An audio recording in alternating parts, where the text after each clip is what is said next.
Memory has a way of playing tricks on you, and even something that you could believe absolutely happened one way when you talk to somebody else who was there, they could potentially remember it completely differently, which is why, Amanda Sidran, I turn to you from time to time to keep me honest, or at least to compare notes. So hi.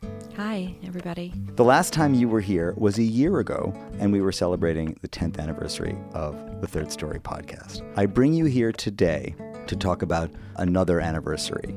It's the 20th anniversary of the Oscar win for the song Otro, lado del rio. I never know if I should say it with the American accent or in the Spanish accent, otro, lado del rio, but either way, it's the 20th anniversary. And just for those, of course, the song means so much to us. We know the story, but for those who don't know, it was the first Spanish language song ever to be nominated in that category. It won. It was, I think, only the second foreign language song of any kind to win. It was written by our friend Jorge Drexler, who is from Uruguay, a very small South American country. He had been living in Spain for 10 years at that point, and he was a kind of a cult figure. He wasn't super famous. He was widely respected, a songwriter's songwriter. So when he won, it was very unexpected, I think, within the Hollywood establishment that he would win. And certainly for his home country of Uruguay, it was an incredible moment. He is, despite his desire to avoid being considered a hero, he is a kind of a national hero in Uruguay. And I think it goes back to this Oscar win. So this was a major event that had sort of geopolitical consequences. Also, it's a memorable story in the pantheon of Oscar stories because he wasn't allowed to sing the song at the Oscar ceremony. He wasn't considered to be famous enough. And so when he accepted the award, he did it in this unique way. He accepted the award just by singing it in what felt like an act of defiance. And one other notable aspect of the song is that it was written by Jorge while he was visiting Madison, Wisconsin. And then it was recorded in Madison and co-produced by me. And eventually that led you and me to spend a fairy tale-like night at the Oscars 20 years ago. But before we tell that story, I just want to acknowledge that we're having this conversation on the day of the Oscars. And in fact, you're taking time away from preparing for your own Oscar party, which you maintain is not a party, but rather just a gathering of people to watch the show. Tomato, tomato. In any case, what do the Oscars mean to you? Are you an Oscars fan? I am a pop culture fan.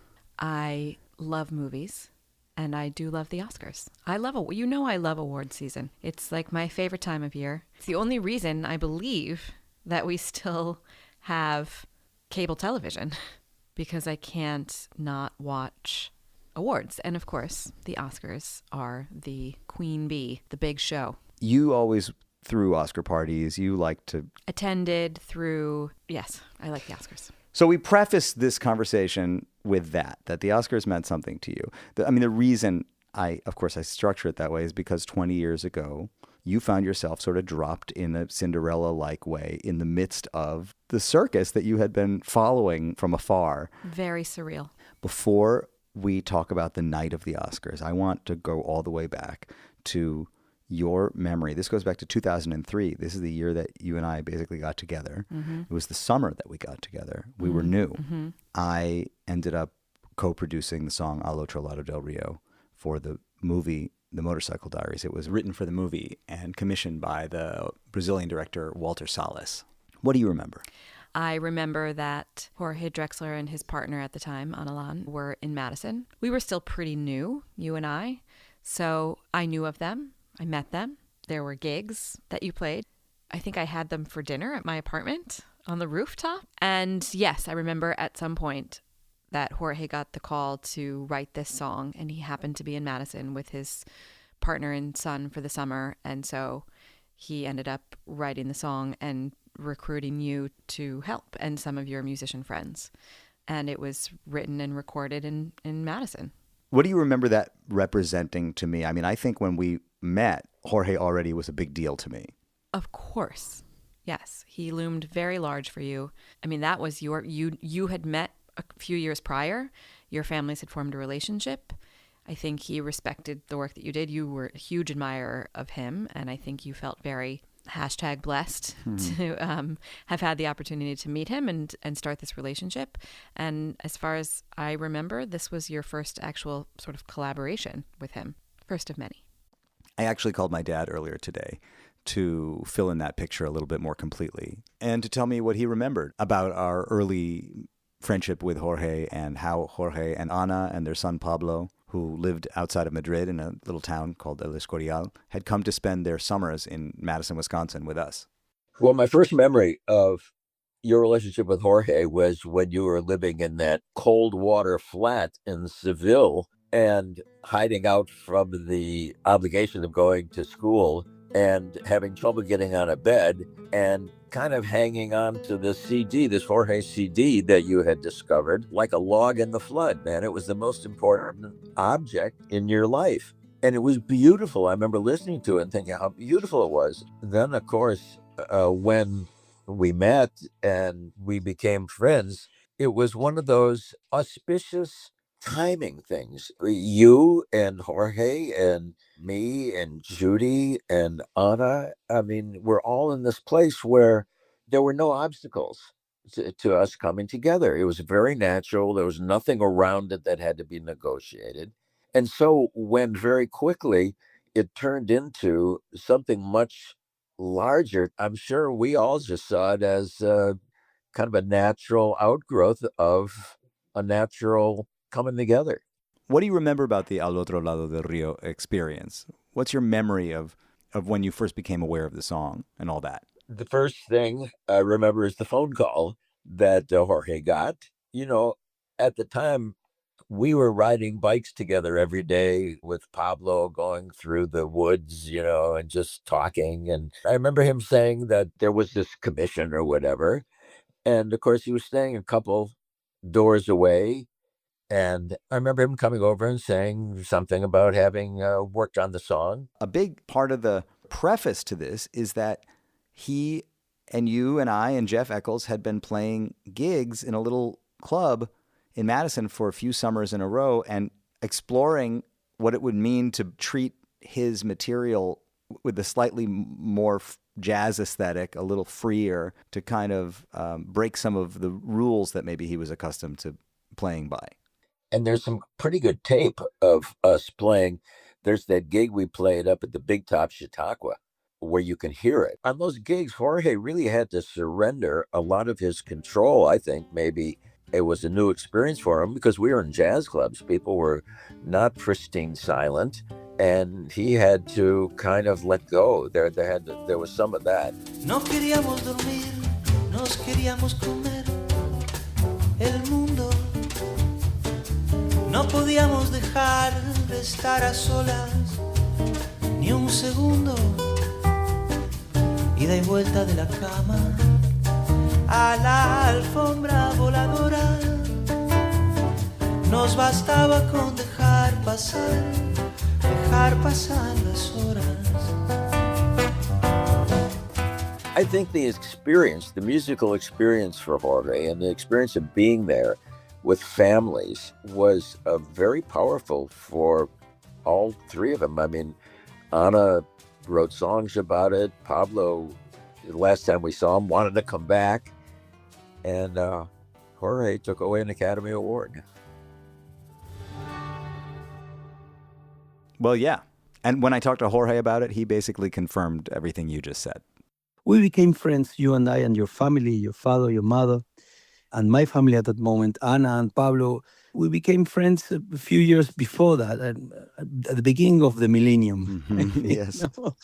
We started going to Madison, Wisconsin to spend our 1 month every vacation. And our son would go to a camp, and that's where he finished learning his English. And I enjoyed being there so much. And I was staying at a common friend's house that lent us the house, across your family's house, Yep.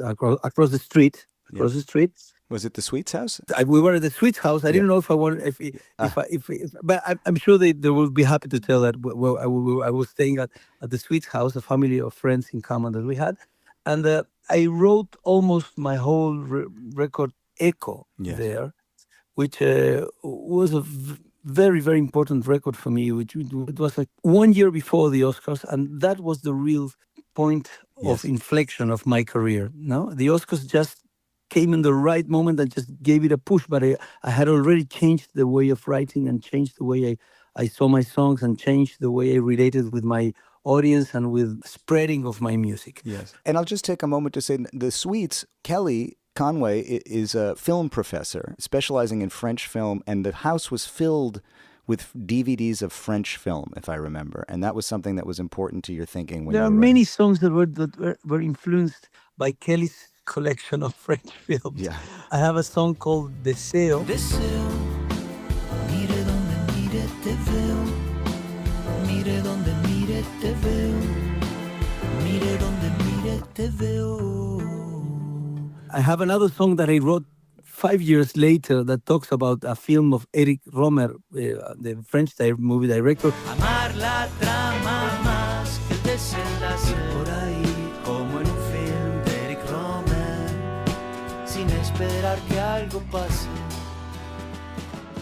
I think I was really inspired those days. I wrote the record Echo, which 20 years later, I still think it's composition-wise, it's my densest record. Every song I wrote there, I kept it on my repertoire. So, yeah, and half of the songs of that record, I wrote them in 1 week in Madison, that week. Yes, wow. So in that I would write a song a day.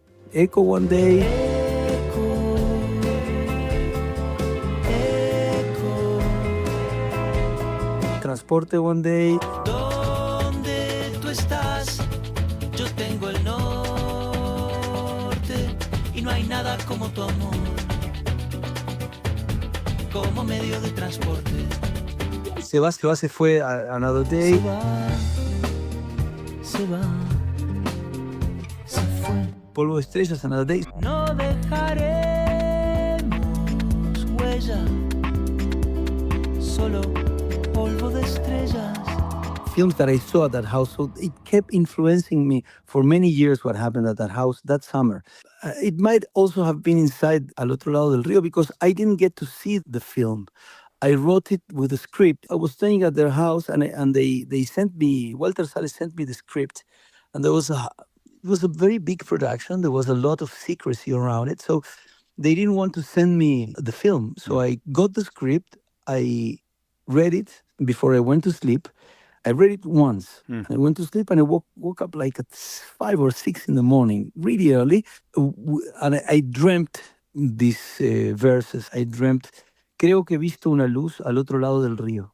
Remembering, I think I saw a light at the other side of the river. Yeah. I remembered from the whole script, it really caught my attention, that sequence when Ernesto Guevara crosses the river to the other side. Well, at the other side, there was a leprosario. How do you call that? A leper colony. A leper colony. So it was a very symbolic river crossing. It was dangerous. It was in the night. And it went from the side of the privileged to the side of the unprivileged. Yeah. So I saw that metaphor. And that was the metaphor that I liked. I was once a medicine student myself, and I traveled myself South America. So you could see how it would impact a young medical student getting in touch with the reality of the poverty in South America and taking the decision to go there and to cross to the other side of the problem, the other side of the river. So I woke up saying, creo que he visto una luz al otro lado del río, which are 2 8-syllable verses in Spanish, octosílabos. I don't want to get too technical, but I have a TED talk about it. Yes. So you can go, it's called Identity and Poetry, something like that.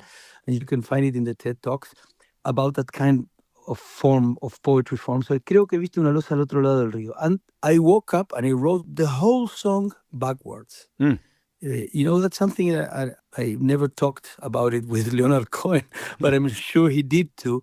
There's many songs where he goes around in a long round verse until he comes to the last chorus, 1,000 kisses deep, for example, no? And you know that you will have to rhyme with ip.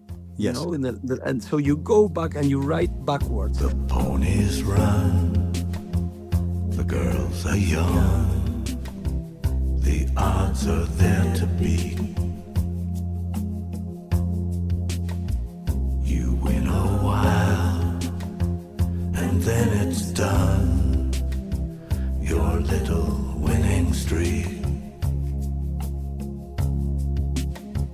And summer now to deal with your invincible defeat. You live your life as if it's real. 1,000 kisses deep. And that's what I did. I said, creo que he visto una luz al otro lado del río. Clavo mi remo en el agua, llevo tu remo en el mío. Creo que he visto una luz al otro lado del río. So you go back, I put my row on the water. I'm carrying your row in mine. Yes. So we're rowing together. Your oar. Or, see, I think I saw a light on the other side of the river. And you have a version, Yes. a better version than the one I'm giving in English of that song, you know. Yes, it's true. Years later, I did my own adaptation of the song in English, and we called it Row On. And I translated those lyrics as closely and as poetically as I could. I dip my blade in the water and hold on to both of our oars. I think that I see a light just on the other shore. That was the way I wrote the song. Then I said it needs a chorus. And I said, sobre todo creo que no todo está perdido. And above all, I think not everything is lost, which was a very hopeful phrase. And I found many years later that it's never a bad moment to be hopeful. Yes. This particular moment is At all, it's a really good moment. every moment you think it cannot get worse, it's possible that it can get worse, and we need hope. And it will be worse, and you will need that phrase. And Yes. I didn't know how bad things would get. Yes. But they keep getting worse, and Yes. you know, they get better too in other things. You know, you see lots of good things happening in the last generations related to human rights and to diversity and to everything, and you know, to the rights of a big part of the world population that wasn't there. But also there's bad things happening, and you need to have something to hold on. And so. It was in a week. You have the dates, and I have a little notebook with the dates, and it's just crazy. That process started, like I told you, like at 6 o'clock in the morning, and by 10, I would have the finished song. I had asked you for a AKG 414 microphone. You remember that? Of course. It was recorded really in one take. I made a little loop with the guitar, that you would hear at the beginning of the song, and they made maybe one take of guitar and maybe one take of voice and of the vocals with the microphone you lent me. Clavo mi remo en el agua, llevo tu remo en el mío. Creo que he visto una luz al otro lado del río. By 10 or 11, when I started thinking that it was late enough in LA to wake up somebody, and I was very thrilled, and I had this feeling that the song was good. So I was really eager to show it to Walter Sales. Walter had asked me to write a song to the famous goddess of singing in South America, Mercedes Sosa. And I was really eager to send it to Walter so he would send it to Mercedes Sosa in Argentina. Because the idea was she would sing the song. She would sing the song. I wasn't supposed to sing the song. She was supposed to sing the song. So I sent it to Walter, and of course, you know, the director in the last days of his Production. He was awake at 4 o'clock in the morning in LA or something like that. And I very quickly got a message from him saying, "I love it. It's already in the film." Yeah. And I said, wait, you have to send it to Mercedes. Yeah. And she has to sing it. How are you going to do that? And he said, you know what? We placed it the way it is in the film. And everybody was really moved in the room. And I think it's going to go with your voice. And I said, no, please, it's a first take. Yeah. Just let me hear it again. I'm not sure if it's in, I don't know. The lyrics are right. I heard it. It was okay. There wasn't big mistakes.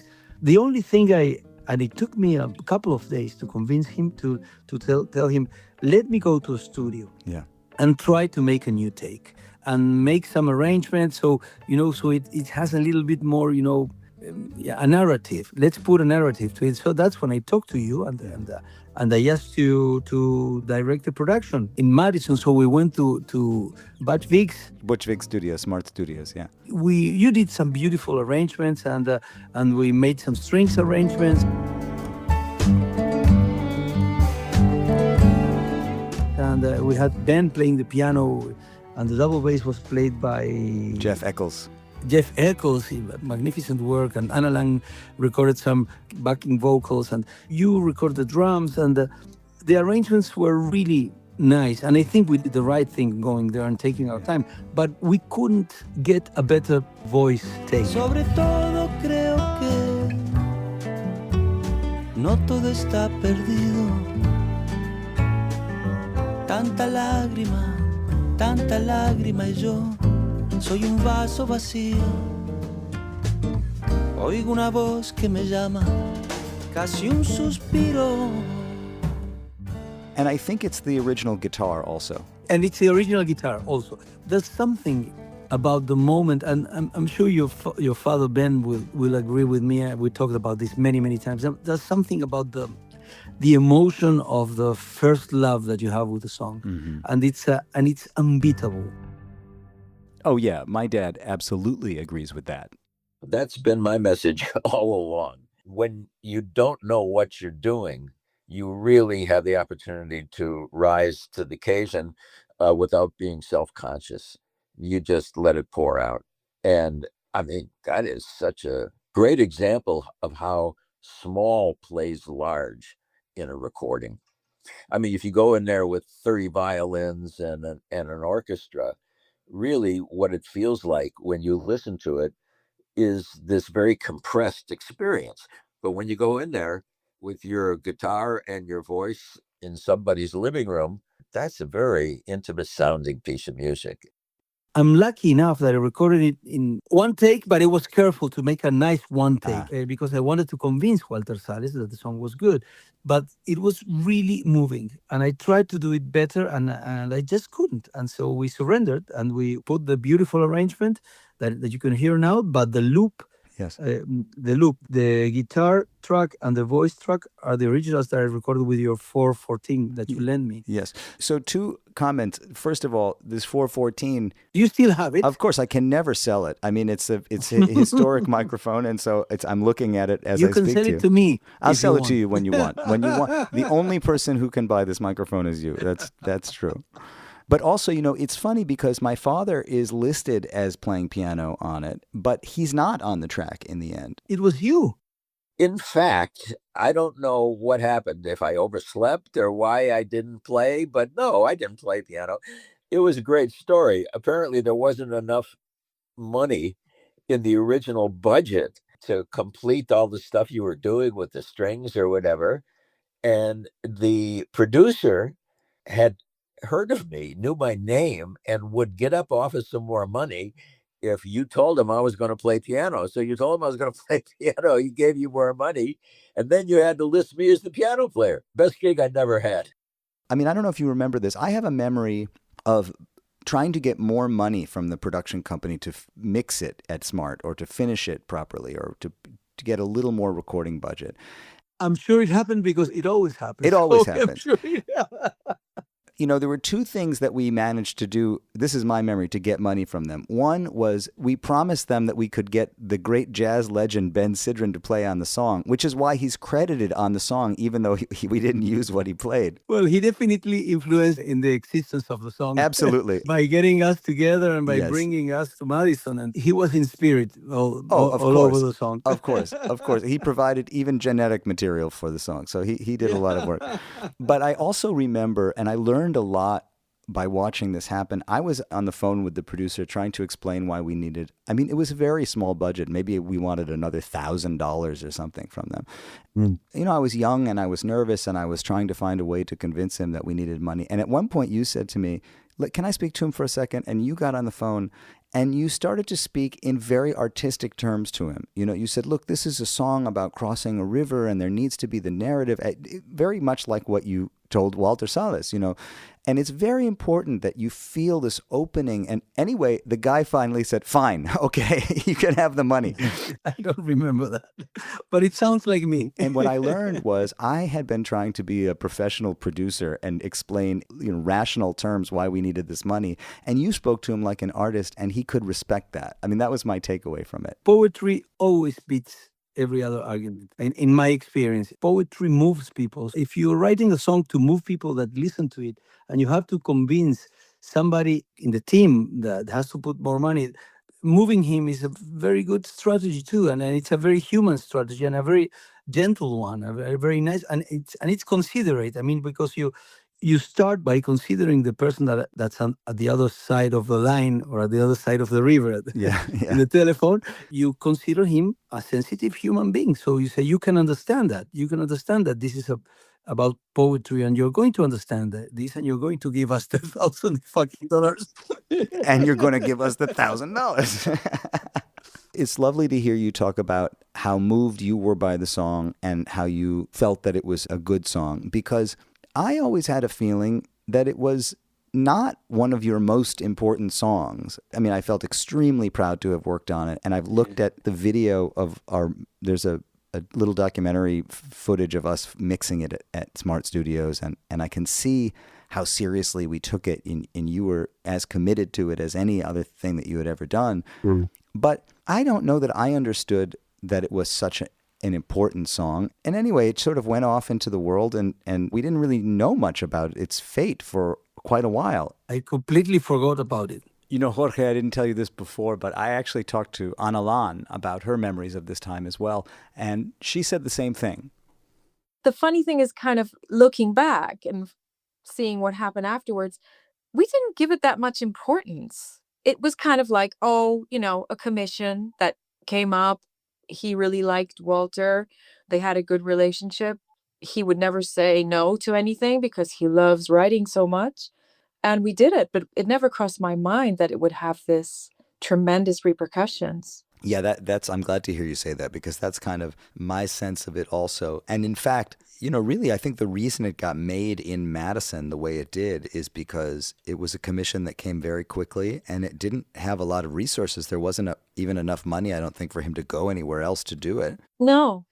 It was like, I remember I think I was probably miffed because it was our vacation or something like that initially. I think there must have been something of that, like, oh no, you're going to work? Yeah. And then just kind of, okay, let's do it. And nothing extraordinary about it. I listened to it last night, actually, because I wanted to sort of remember. It's such a beautiful song.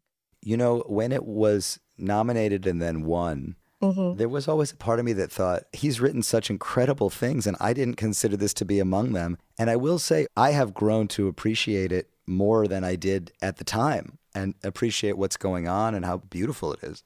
I get that totally, because I kind of had the same feeling, like it was never like central to the film. It's not in the background in any scene or anything. It's on the credits. And I also kind of had that feeling like this is one of Jorge's more sort of minor songs. But listening to it last night, it's just really beautiful. I actually don't have any memory of the movie itself coming out or whatever the response to it was. Do you remember before it was nominated? Do you remember having thought about the song very much after that? Not in the least. I don't think the movie came out here in Spain before the Oscars. No, it just kind of faded into the background. But Jorge says that he did know there was something special about it. I'll tell you, I knew it was important. Let's say it in a modest way, because it was important for me. And I understand that it wasn't easy to perceive from your side of the street, which was across the street, actually, because you knew my songs. We played together for many years at that point, and you knew my repertoire, and I knew yours. But there's something deeply rooted in folk music, because the key to what I thought about the song is that it was written to Mercedes Sosa. It's a baguala, Yep. Boom, boom, ka, boom, ko. It's like a.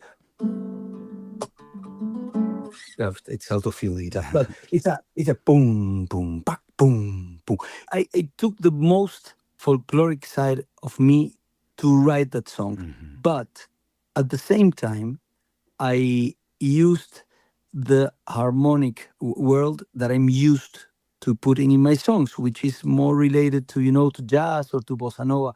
So I realized that the song had this power of putting together different worlds. It was crossing its own aesthetic rivers, going from one side to the other and mixing folk music with a very contemporary language. And believe it or not, it was a sign of the times at that moment. And at some point, I think it had to do with the impression it produced in the people that heard it. There was something in the Spanish-speaking artistic world that was coming into sophistication without losing its root. When I wrote it, I said, I think I did a good song. A good song. For these times. And I think I nailed it for the movie. I didn't know it. Of course, I didn't know what was going to happen. But I said, I understood Walter Salles, although I was very sad at the beginning when he didn't call Mercedes Sosa. I was so looking forward to having a song of mine sung by her, which it happened later in another song, in another couple of songs. But I understand that he wanted like a contemporary voice on it, a voice that took it out of the root of direct folk, traditional folk Latin American music. And also the way we produced it and that you arranged it, it had something to do with the place that we were in Madison, the moment that we were in, the environment that we were in with the jazz musicians environment. So I think it make it understandable to North American ears and at the same time to South American ears. That's why I thought it was an important song. For many years, I have been asking myself this question. It's very possible if you had just put the demo in the record, it would have won. And it's very possible that if you had gone to work with your team that you were working with at the time regularly in South America, and they had done something that played more with the tropes of folklore, it would have won. We don't know that. What we do know is that this strange collaboration that brought, a Uruguayan singer-songwriter to Wisconsin to make a song for a film by a Brazilian director is the thing that won. It never occurred to me that it won in part because of the conditions in which it was recorded. I always thought at the time, these conditions you're dealing with them because it's where you find yourself, and you had to do it with us in Madison.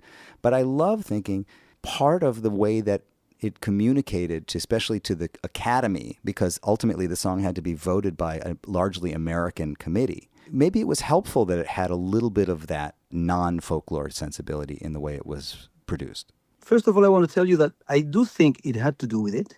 And I do believe that we did everything in the most unconscious way. Yes. I didn't think of that at the moment, but I was involved in jazz music, in playing with you and your father and with Jeff. And so it was really natural to say, I always try to work with the elements I have around me at that moment and at that time. So it was the natural thing for me to say, no, let's not search in Chicago for a guy that plays the bombo legüero and a guy that plays, Latin percussion and maybe a traditional guitarist. I'm sure that there are some, because it's a big city.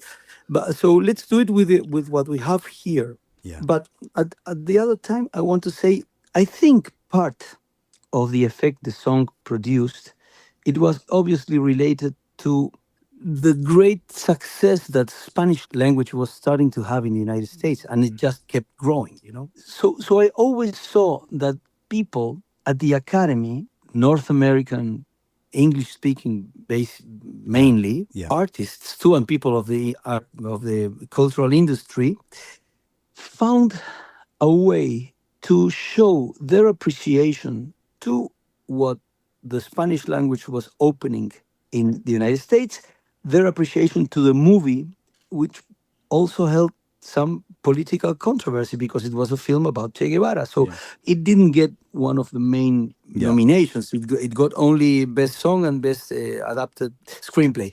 But they wanted to show that appreciation. And the fact of the song being introduced, wrapped with a language that they could relate to. I think it had to do too. So they could feel at home Yeah. while relating to, this foreign, Yeah. acute politically song that also spoke very metaphorically. And people, although they don't understand everything in the lyrics, they understand that it's not a slogan. And Yeah. it's not Or an anthem. It's not made as an anthem. it's not an anthem. Although at some point Yes. Yeah. it became a little bit of that Yes. but it wasn't meant to be. It was meant, a really heartfelt song. But I think it really worked for the movie, and it actually did. It actually worked for the movie. And this was 2003 when we recorded it. Or 2000? Yes, 2003. Yes, 2003. 2003.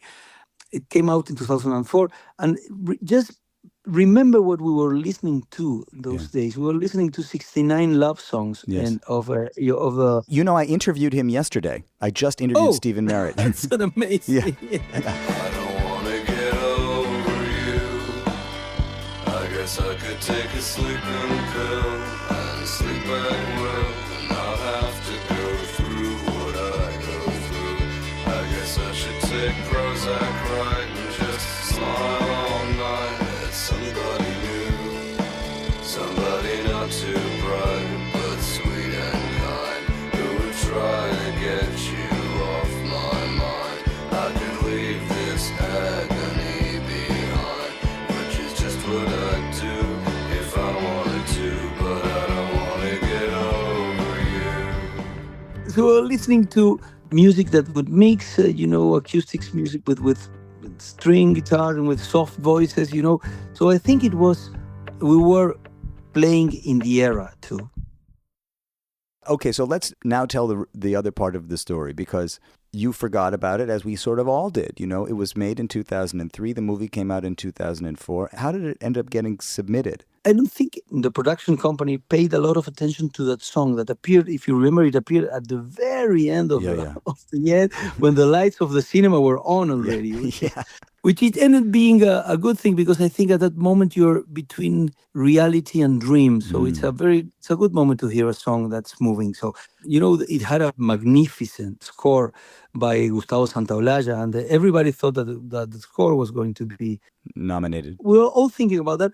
And someday I would just call Focus Feature for something else. And the girl that answered the phone said, "By the way, Jorge, I have to tell you this. The Oscars are coming, and your song can be part of a Best Original Song category nominee. You have to send it yourself." So she sent me the address, and I just filled up Wilshire Boulevard, 37, I don't know how much, Academy of Awards, and I put the form in an envelope, and I sent it urgent, because she said, "You have 1 week to do it. It's ending next week, so you better do it now." Nobody did it for me, so I ended up doing it myself.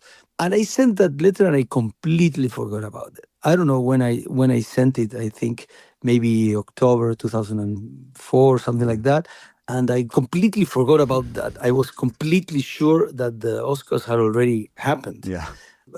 I didn't pay much attention about that. And I got this phone call from a radio in Barcelona saying, "We want to interview you." I was driving the car for your Oscar nomination. And I said, "Come on." and I hung up. And I said, "Well, who is this?"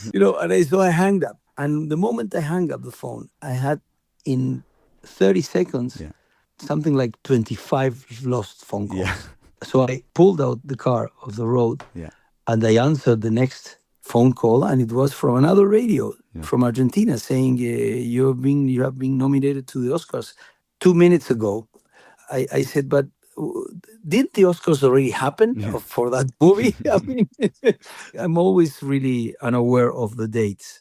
And that was it. It was actually nominee. I talked to Anna about the day it was nominated, and also how you then prepared to go to the Oscars. I mean, you were living in El Escorial. It was like traveling to another planet. I was on the train. We were living, outside of Madrid, and I was on the train on my way down to Madrid. It was in the morning, and I got an ecstatic call from him saying he'd been nominated for an Oscar. And I think it was January. I remember it was cold outside. There was snow on the ground, and I was just completely flabbergasted. I don't know. It was so out of my experience to that time, to that moment that I was just really, really amazed. So you made these plans to come to LA for the Oscars. What did you do with Pablo? Oh, well, I mean, the whole thing was insane because there were all these things to decode, like what the hell is black tie and stuff like that. And there was a woman who helped me in the house and stuff. Yeah. So we actually paid them to stay and look after Pablo. And I actually think that was really hard for him because I do remember afterwards, I remember being with him on a beach in Uruguay and him asking me, how do you write stupid mommy Oh. on the beach? Oh, God. He was very angry at us for having left him behind. Yeah. Rightly so. Right. Yeah. So you did the decoding and, and one of the wonderful gestures, and when I think about it, it speaks to the nature of the relationship between our families that I was invited to come out and hang out with you during that week in LA, and Amanda was invited because, I mean, it's not necessarily standard to invite the co-producer of the song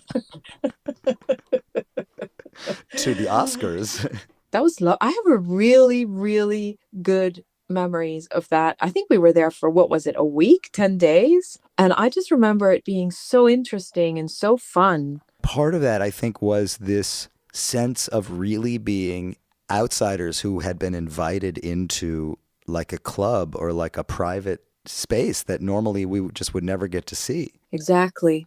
Okay, Amanda, I think this is the part of the story that you do remember well. Once the song was nominated, Jorge and Ana invited us to go to LA for the week leading up to the Oscars and spend it with them. Yes. And we did spend most of the week with them, and we went with them to all kinds of places. But the one place we couldn't go was to the actual Oscars ceremony because I was not entitled to have a ticket. Only the songwriter gets invited to the show and gets the nomination. And the award. Yeah.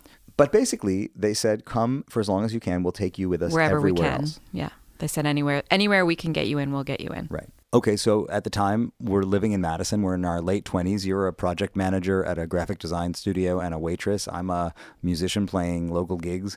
We have to figure out even what we're going to wear. Yeah.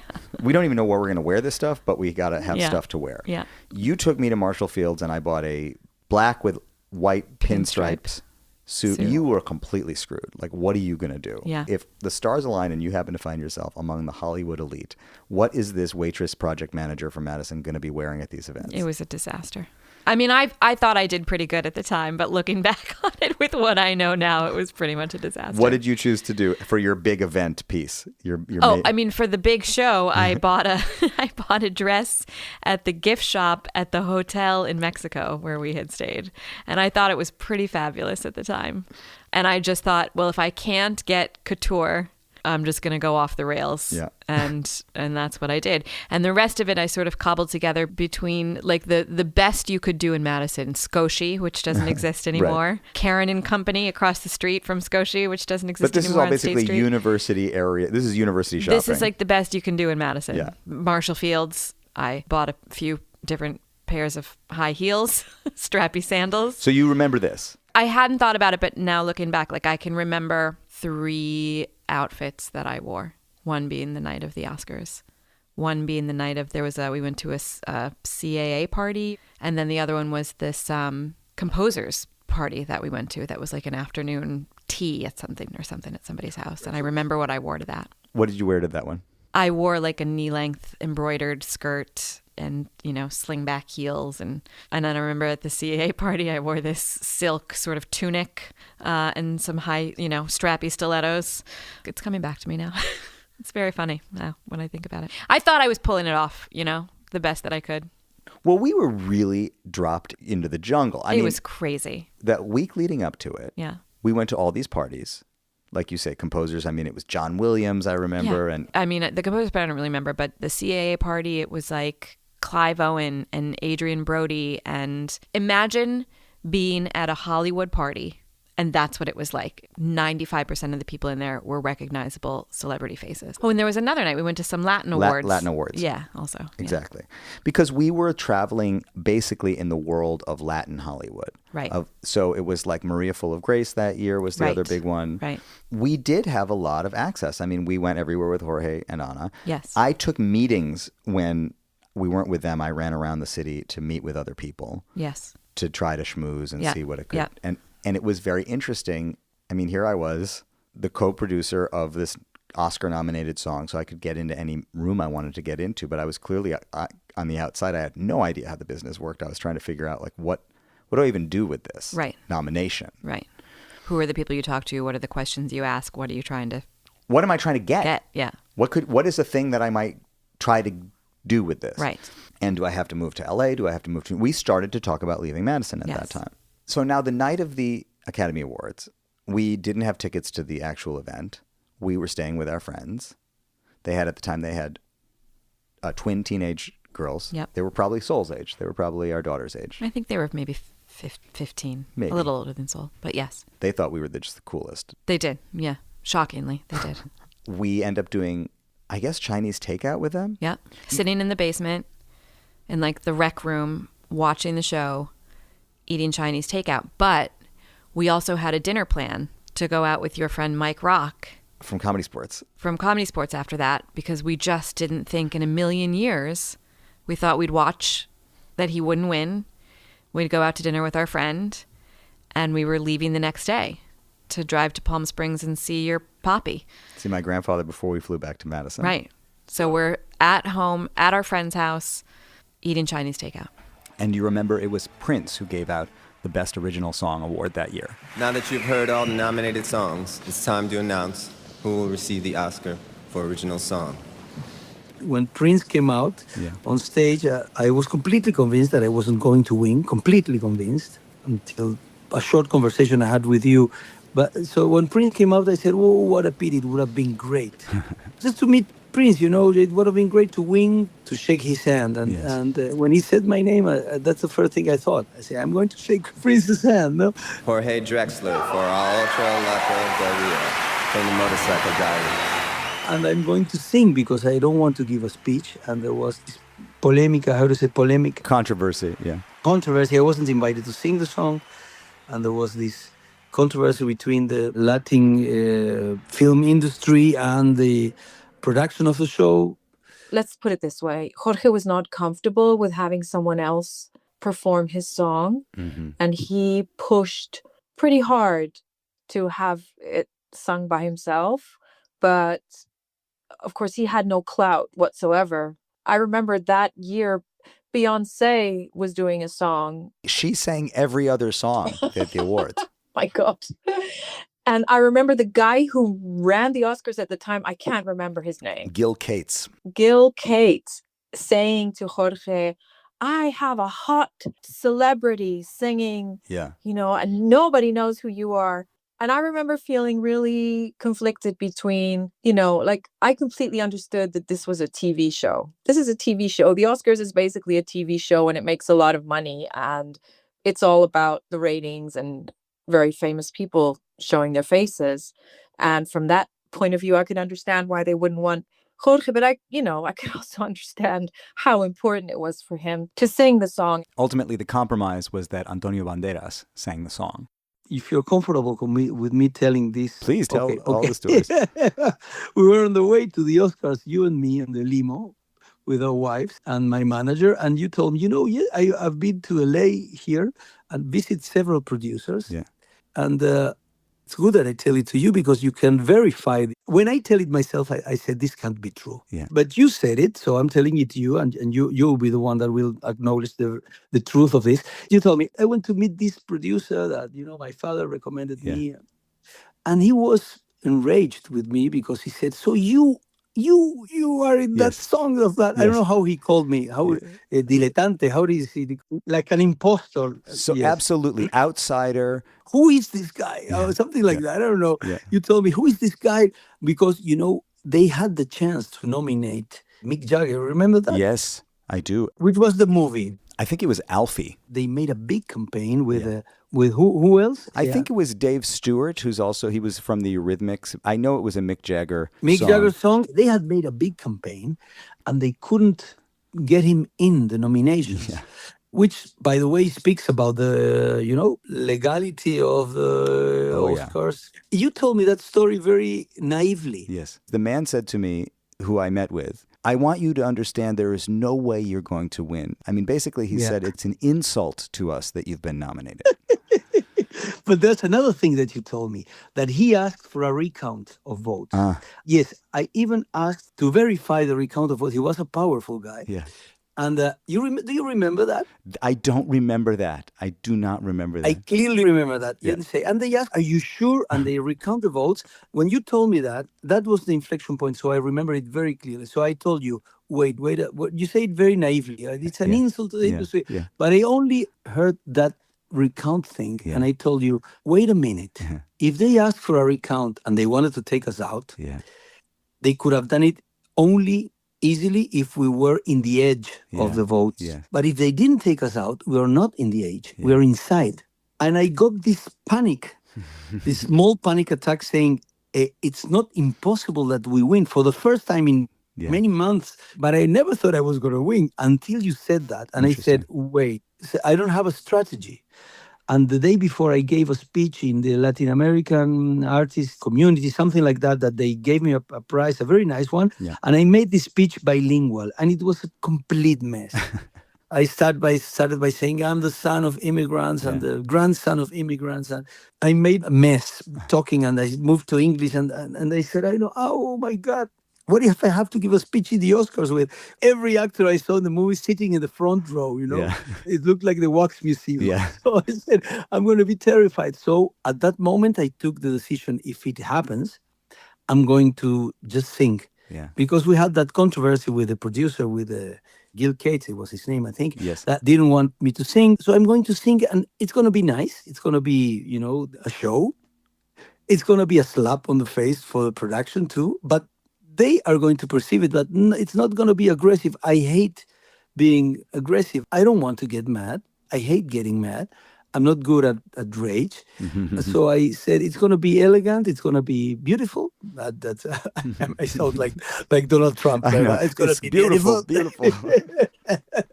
But it's going to be, it's what I know how to do. I know how to sing on a microphone. And I saw Prince, and the microphones were adapted to the height. And he's short, and so I had to lean forward a little bit. So that was it. I sang my 22 seconds, I think, something like that. And all the South American community saw it as a anti-imperialist vindication. Clavo mi remo en el agua, llevo tu remo en el mío. Creo que he visto una luz al otro lado del río. El día le irá pudiendo poco a poco al frío. Creo que he visto una luz al otro lado del río. Ciao. Thank you. Gracias. Ciao. But in a way, it's interesting, and I've been thinking about that a lot this week. If you had been allowed to perform, I'm happy I didn't. It would be probably long forgotten by now, whatever we did. Even if we had strings and a beautiful arrangement, it would just be another performance at the Oscars. But because you had this opportunity to make a very gentle but clear statement by singing, it became iconic. It was a once-in-a-lifetime luck strike. So many things could have gone wrong. I spoke to Caetano Veloso many years later when I met him. And when I suggested in my interview with Gil Cates, the producer of the gala, I suggested Caetano Veloso to sing. And he said, no, he's already been here and it was no good. He's the biggest artist for me. And I saw that Caetano Veloso is like my biggest influence. And I saw his performance. And I think it was the worst one that I saw from him. He was really nervous. It's a horrible situation, which I don't wish on anyone. Wish it to anyone. And he was really nervous. It wasn't his song. He was only an interpreter of somebody else's song. I sang many times in the Latin Grammys later, and it's a, you become crazy. It's a crazy situation. So I'm really happy I didn't have to do that at that time. And I got to sing a cappella, and it's still today remembered as some people consider it a revolutionary gesture. Some other people consider it an elegant gesture. I'm happy with what I did. Many people saw the statement, not the fact that it won, but the way you won it when you sang the song, as a political statement of some kind, or as an anti-imperialist statement, or they could project whatever movie they wanted to onto the screen of you singing it. Yes. And it does seem like it helped to position you as an advocate for people who cross from one side of the river to the other. You kind of are a representative of all those people that cross from one side to the other. The story of the immigrant. I mean, I don't know if it influenced the work that you made afterwards. It's possible it did, but I think it influenced people to understand that you could be that person for them, that they could understand you in those terms.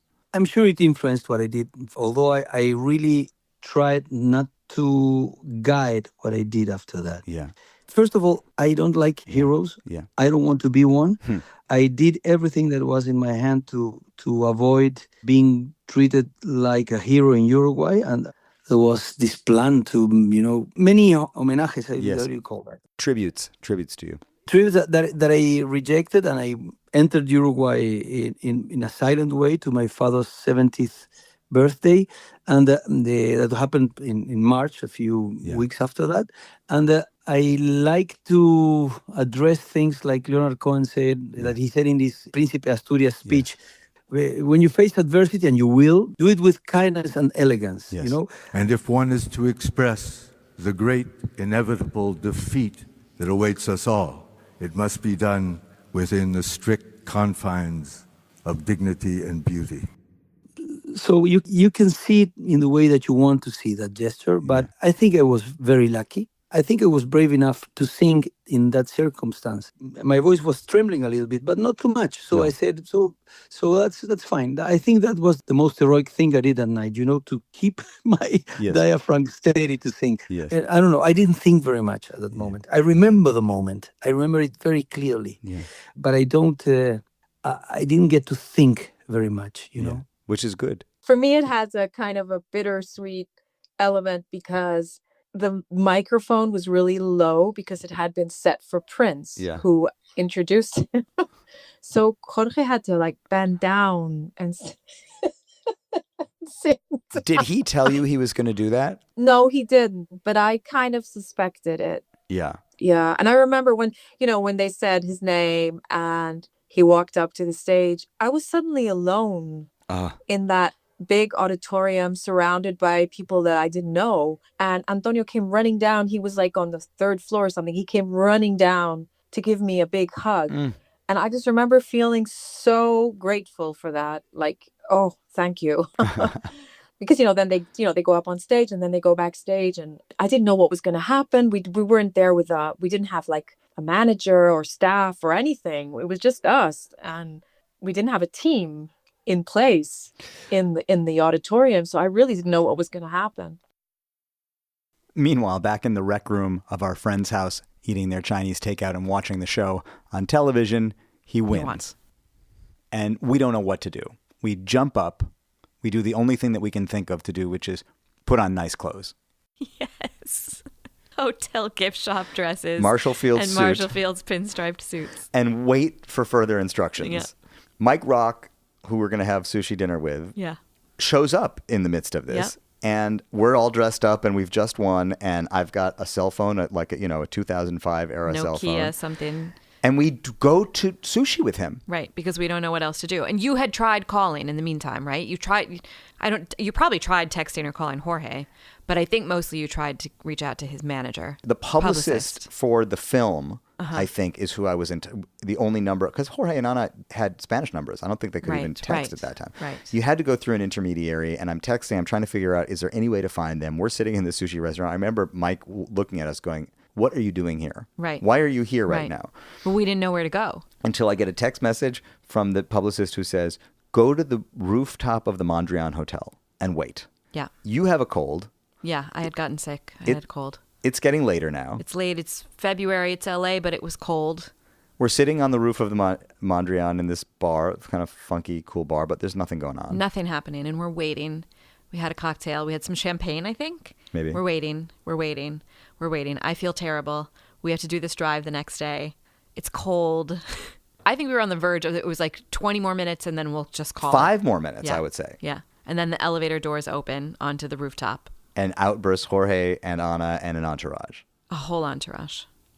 It was a Latin party. Yes. It was a party for the Latin nominees. So was it just them and their entourage, or was it even at that point I I forget who was in Mary Full of Grace, Katerina Sandina Moreno or something like that. And then suddenly there was just a ton of people there. Right. And so and this is where we first get to hold the Oscar, and we're celebrating it, and we're kissing, and that's where we've got these photos with them. Out of nowhere comes Tracy Morgan. Yeah. I don't know why he's there. Yes. But I remember you're holding the Oscar. Yeah. And he runs up to you and he says, "Oh, girl, you got your Oscar." Oh, girl, you got your Oscar. And it was like, who did he think you were? Yeah. He said, I'm some blonde, young blonde, Kirsten Dunst, whatever, anybody. At some point then he said, and this is where the Cinderella night aspect of it shows up. He says, at some point he says, "I want to go to the Vanity Fair party, but I don't have an invitation." Yeah. And you say to him, "You don't need one. This, and I just held his Oscar up. So this gets you into the Vanity Fair party." So we get in the limo and we say to the Vanity Fair party, and we're going through security. You always love this story. Yeah. Because you're waiting in line to be vetted to get into the party. From within a limo. It's a limo within a line. limo. It's a line of limos. And the guy comes over to our window, and I just rolled down the window and said, "Academy Award winner Jorge Drexler." And I held up the Oscar, and they waved us through. And you hear the guy in his walkie-talkie going, "Academy Award winner Jorge Drexler." Yeah, Jorge Drexler. So we do the line. We walk into the Vanity Fair party. We're a little bit late. Vanity Fair party. It's crazy. Right. So being dropped into that, now we are it's everyone. You run into Gwen Stefani in the bathroom and you drop the only name you can think of to drop, which is Shirley Manson, because you know Shirley Manson from Garbage from Madison. Yeah. You're in your hotel dress. Hotel dress. Hilary Swank, Sir Ben Kingsley. Christina Aguilera, Kate Blanchett, Jessica Simpson, and Nick Lachey. I mean, if you've ever seen pictures of the Vanity Fair party, that's just what you can imagine. Just like every hot celebrity right now. And we find ourselves kind of huddled. Mm-hmm. I mean, as if we were at a high school party. We're huddled in our little clique. Yeah. And our clique is Gael Garcia Bernal, Penelope Cruz, Salma Hayek, Michelle Gondry, and us. Yeah. And we're hanging out, whatever. I remember Jorge said he would like to meet some people, and you walked him through the room. I did. I don't know what came over me. Sir Ben Kingsley, this is Academy Award winner Jorge Drexler. I just was doing that. It was really nuts. My feet hurt so much, and I took my heels off, and Sir Ben Kingsley commiserated with me about my sore feet. And then we went to a party that was hosted at Prince's place, but he wasn't there. While we were still at the Vanity Fair party, Gael Garcia Bernal says he wants to go to a different party now. Yeah. And he writes down an address on a piece of paper. Mm-hmm. Gives you his cell phone number. Yeah, as somebody backup. take my cell phone number. I've quickly volunteered to take it. And he writes down an address on a piece of paper. We hand that address to our limo driver, who then takes us to a parking lot on Sunset Boulevard. Where they give you another address. That's where they give you another address. And then we spend an hour in a traffic jam. In the Hollywood Hills. Going somewhere. We don't know where we're going to go. Where everybody else is going in limos at the same time. Yes. Limo traffic jam. Yeah. And our limo driver says, "I've only ever seen this kind of thing one time. If it's a Prince party." Right. And it turns out I don't think it was a Prince party. It was just that we learned it was at a house where many parties are held. Right. But we get out of the limo finally. The thing that I remember is as we're walking in, Natalie Portman is making out with her Israeli boyfriend in the front steps of this house. Right. And Rick Rubin walks out of the house with Lars, the drummer from Metallica, jumping on his back. And I walked up to Rick and I was like, "My name's Leo Sidran. I produced the song that won the Oscar tonight. I was very moved by the article that I read about your relationship with Johnny Cash." And he was like, "Oh, congratulations." Yeah. We walk into the party. Leo DiCaprio walks like past us. Adam Levine. Again, just banana. It was just crazy. Just everywhere you looked. I just felt like I was standing in the corner with my jaw on the floor. And I really felt that trip, that LA is kind of a transactional town. And certainly in that scene that we were in that whole week, it's like, why am I talking to you if there's nothing you can do for me? Right. And we didn't have much to offer. I remember offering the story to anyone who would listen. Right. We recorded this thing in my mostly in my apartment. Yeah. In Madison, Wisconsin. Yeah. It's the first ever Spanish language song to be nominated. Yeah. This is way more unique than anything else that's been nominated here. Yeah. It didn't come through any Hollywood machinery. Yeah.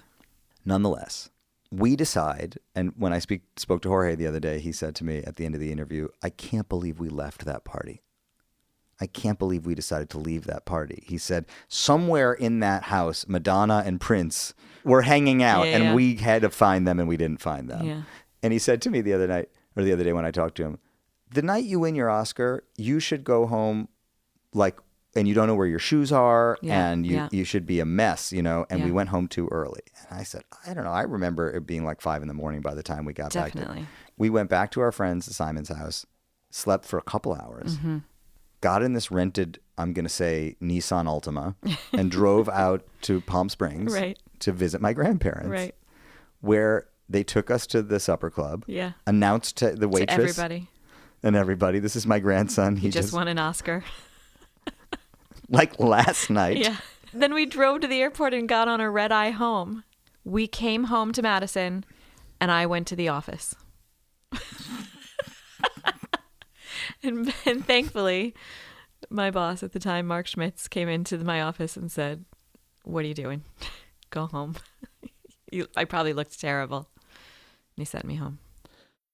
Jorge, I will say the only part of the story that I have to disagree with is that when I told you about my meeting with the man, and I remember who he is, I could not have told it to you on the way to the ceremony because Amanda and I did not attend the ceremony. We didn't get tickets for us, so it would have been the night before or the... Wow. We were going to another... Wow. Yes, we went to many things. Yes, that week we went to many But events together. I do have a photograph of you in a limousine. No, me too. The photo I have is of you taking the photo of me in the limousine. Where were we going? The night of the Oscars, we went to the Vanity Fair party, and then we went to the party in the Hollywood Hills, in that crazy party. And that's when we were in the limousine. You have to explain that to me later, because I'm sure we had that conversation first. So maybe we had it on the phone and I mixed it up. Or maybe we took another limousine together that week. There were many limousines. Yeah, I think so, in that too. environment. It's a limousine-rich environment. If you hadn't been there, I might have not perceived there was a chance that we could have won. Yeah.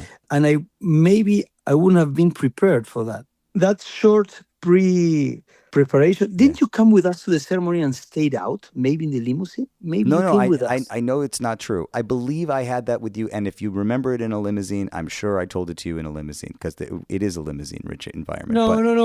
No. Memory plays tricks. But if you hadn't been there, I might have not known about that story, and I might not prepare myself to sing, which was as important as the prize itself. So thank you again. Oh, man. Thank you.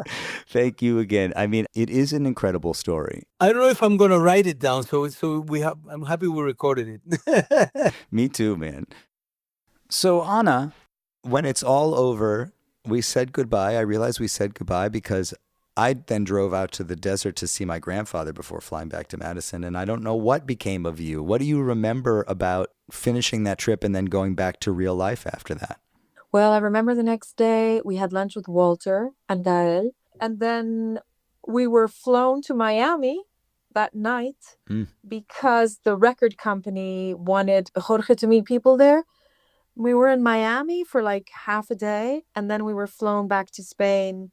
And when we landed in Spain, the next day we had a press conference, which I remember was kind of weird because I remember journalists asking really sort of loaded questions and Jorge getting quite annoyed, because he was not a big name in Spain until he won the Oscar. I mean, people knew who he was. Everybody in the industry knew who he was. And he was more of a name in Argentina and Uruguay. He got really big in Spain after the Oscar, but there was a slight kind of, who is this Uruguayan who is sort of representing Spain in a Brazilian film? Mm-hmm. Like, do we claim him as ours or not? Mm-hmm. Yeah. There was a moment of that. And that was very palpable that day. Yeah, I do remember that. And then he was whisked away, I think. He flew away. He went to Argentina. And I don't know, he went on this whirlwind tour after winning the Oscar. I don't remember there being like quiet days at home. I remember we went to, he had a show in Zaragoza and we went there and we took Pablo with us. And that was at the period when Pablo was very upset about having been left behind. And then I remember we went to Uruguay at Easter to spend time with his family. We went to see the president of Uruguay at the time. How much longer were you together? Another year? No, we broke up 4 months later. So yeah, what can I say? I mean, I think he really deserves the career that he's had, and it's something that he really, really wanted. And I'm really glad for him. It's funny that he deserves the career that he has, and it's something that he wanted. And yet, I don't think anybody could have ever predicted that this would be the thing. I mean, you can't predict an Oscar. No, you can't. That really feels like fate, like the gods, the gods fiddling around with destiny. Well, if it was a catalyst for his career in that way, I mean, it might have been a catalyst for your relationship or the end of it also. Yeah, I mean, it was kind of like the final straw in a way, because it meant that our paths really diverged. And I couldn't find a way to accompany him on that road. Mm-hmm. I was looking in a very different direction. And, looking back, I think of the many ways that, my responsibility and all of that. And I regret many, many, many things. But I'm really glad I was there. I'm really glad I was there. And I'm really glad I was a part of it. And that I got to see that. We were living in El Escorial at the time in the mountains outside Madrid. We lived in a house, a small house with a little garden, and we didn't have anything really. And so in a way, that was kind of like, I think that part of his life is what ended there, the kind of the simple, unassuming, sort of more humdrum life that kind of ended there. And I was a part of that. I think I wasn't a part of the other, although, I was an artist in my own right, but I was on a very different scale. So it wasn't very sustainable, I think. It's, looking back with the benefit of hindsight, it's easier now to see that it wouldn't have been fair for you to try to squeeze yourself into the mold of what he maybe needed. And it wouldn't have been fair for him to try to squeeze into some mold that was no longer serving him or what he needed. Yeah, I mean, how do you negotiate that when two realities are so different? And also there's something in terms of kind of even social status, I think, that suddenly changed, it suddenly changed. Yeah. Financial, social, all of that, it just suddenly became very, very different. It's something that I look back on often and I think, how could it have been different? We probably weren't. I remember your mother once saying to me, "You're not a good fit." It's such a thing my mother would say. With her directness, I think we both needed to kind of grow up in a way. I think it was incredibly important for me, although I tried to minimize it at the moment. And just remember the record I did after the Oscars. Echo had been already released, and it was, in my terms, a success. I was a lousy record seller, and Echo, even before the Oscars, got some more attention. So that would have been the perfect moment to do a Latin crossover and move to LA or to Miami, and to, if you have an Oscar, every door is going to be open, and and call Rick Rubin and say, I want to make the next record in LA with you, and I became, like, for a short time a Latin icon. Yes. But something happened in my life that I got divorced, as you know, some months later. The next record I made, I had to make this decision. Will I go with the impulse of the moment and move to LA and do this? Or will I make a record about what's really going on inside me, which is a sad thing? Yeah. It's very inappropriate for this moment. Yes. I should write another kind of songs this moment, but I'm writing all divorce songs. Yeah. And I made this record called 12 Segundos de Oscuridad, 12 Seconds of Darkness, which is my saddest and darkest record. And I'm really proud of not following the wind of the Oscars, but having the timon. The rudder, they call it. It's not a beautiful word in English, the rudder. It's to say that I was the one that was guiding my life and my career. Gira el haz de luz para que se vea desde alta mar. Yo buscaba el rumbo de regreso sin quererlo encontrar. Pie detrás de pie, iba tras el pulso de claridad. La noche cerrada apenas se abría, se volvía a cerrar. That was a very important moment for me. That, I didn't use that moment to jump ahead.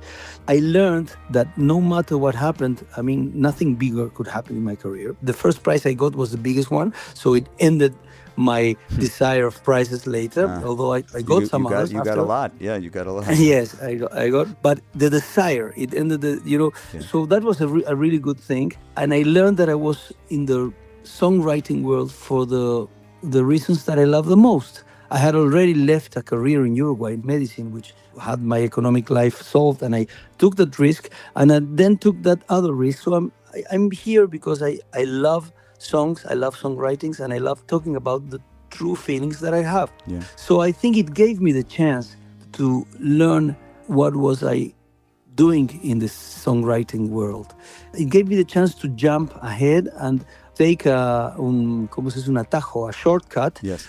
or to stay true with what you want to do. And that was a huge prize for me, bigger than the other prizes, to be proud of your intentions in this world. It gave me the possibility to be ethical with songwriting. That was a decisive point in my creative and in my personal life. I'm so happy we did it together. I've always had a tremendous love for your music. I was fortunate enough to hear it when it started, which in your case meant when you were like 11 or 12 years old. And as you developed as a songwriter and a musician, despite my best efforts to dissuade you from going into the music business, because it was such a natural thing, I felt validated that I wasn't crazy, that you have a natural gift as well, and it fell right in with Jorge's natural gift. And I immediately saw this as an opportunity for you to move to a larger city and get involved in the business again, despite my best intentions. And your choices were, at the time, were really move to Madrid or move to New York. And I think it was a coin toss. I think Amanda probably had something to do with the choice of New York as well as you did. But I was thrilled when you moved, Leo. And everybody in a place like Madison is always bemoaning the fact that their children leave. I was thrilled. I thought this was the best outcome for you, to get to a place in the music business where you were guaranteed to get your phone call answered. That just doesn't happen very often. And I thought that you figured out very quickly, after a few stabs at different things, how to get paid making music in New York. And that is a huge triumph. I mean, you're 20 years now in New York. That's a tremendous accomplishment, really, to have figured that out. And to have maintained who you are, your personality. Just like Jorge, the two of you managed to take this experience and not only not let it dissuade you from your impulses, but to follow your best selves. Yeah. I mean, look at you now. You're making wonderful work, and Jorge is at the top of his game. So there's something about this experience that is still deeply rooted in Jorge coming to Madrid from Uruguay and you coming to Seville from Madison and crossing paths. Amanda, 2 months after the Oscars, we were living in New York. Yeah, we did it. I will say, I got back to Madison, and within a few days or a week or so, there was a ceremony that you helped to organize where some friends got together, bought an Oscar statue, I guess, at a trophy store, because Jorge was the one who actually won the statue. You were also given a mayoral proclamation. And I was given a mayoral proclamation celebrating my contributions to music and celebrating the fact that I choose to live in Madison. And then we left. We snapped into action. We found an apartment in Park Slope. We got our lives together. I said, I'll only come for a year. Yeah, you wouldn't commit. And it's 20 years that we've lived here. And as you prepare for the Oscar party that you may or may not want to admit is an Oscar party that you're throwing tonight, it's the 20th anniversary not only of the Oscar that we were a part of, but also of us moving. I mean, it changed our lives. Absolutely. Without question. What do you think would have happened if that hadn't happened? What do you think would have happened to us? Life is funny. It's hard to know. It's anybody's guess. If we had stayed in Madison, if we would have gotten here some way else. I feel like that was the only thing to get you to agree to leave. You were big fish, small pond, and that suited you just fine. And if it hadn't happened, I don't know that I would have gotten you here. Certainly not that quickly. It's hard to imagine. I have this memory, and I think it was the night that it won, of you saying to me, okay? Yeah. Can we go now? Can we go to New York now? Yeah. Honestly, for me, when I think about it, what I celebrate the most, the thing I'm most proud of, is that it was a project that really was born out of desire and love, family relationships, friendships. There was nothing overly ambitious about it. There was no way to predict how that success could possibly happen. It just was something that almost felt inevitable. And I'm so proud that if I'm going to have a credit like that, or be a part of a project that wins the biggest award, that it was that one. I snapped into action this week because what happens with this podcast sometimes is, there are some episodes that are scheduled far in advance, and then there are others where they kind of drop on me, and suddenly I go, oh my God, I got to get this thing done this week. This is so important, and they tend to be the most ambitious ones. Yeah. So this week I had to align all these interviews, and the hardest one, of course, is to talk to Jorge because he's so busy. I thought you were going to say the hardest one was to talk to me. Actually, in a way, you're the last one. I mean, I actually got Jorge Drexler on the phone for 90 minutes, and I'm down to the wire here with you. Yes, you were the last one. Honestly, I think once Jorge committed to it, you're like, okay, fine. Yeah. Okay, I'll do it. But this is one that is, I think, important, and it's one of these episodes that's both extremely timely. I want to mark the 20th anniversary within the sort of Oscar week of conversation, and also it's important that this is like an oral history that I think needs to be done properly for posterity and for longevity also. To that end, some of the things that are not covered in these conversations are covered on my Substack. I don't even think you know my Substack link. I wouldn't be able to say it to the listeners right now. I mean, you know it in your heart. I get the email and I could click through it, but I can't tell you what the link is. Well, if you want to get the email and click through it, it's leosidran.substack.com. And that's an easy one. I'll remember that maybe. And I'll post some photos there, and I've got some video. I actually have some video recording of us mixing otro, lado at Smart Studios. And we were so young and so beautiful, I have to say. Also, third-story.com, which has always been the website. That's kind of like the deep archive of all of these conversations and interviews that I've been doing for 11 years now. There are a couple of other episodes with Jorge. I mean, I have talked to Jorge over the years. So there's, in the archive, a lot of backstory that kind of overlaps with this. Yeah. So third-story.com is the place to find the deep archive, of course, the Substack. And you can just subscribe to it wherever you listen to podcasts. 5-star reviews. That's a really good thing to do. It's very helpful. It really is. Additionally, we are made in partnership with WBGO Studios. WBGO.org/studios is where you can learn about all of their award-winning content, including this podcast. I'm going to finish editing this podcast, and Amanda, Sidran, and the rest of you, I'll talk to you soon. Bye, everybody. This has been a WBGO Studios production.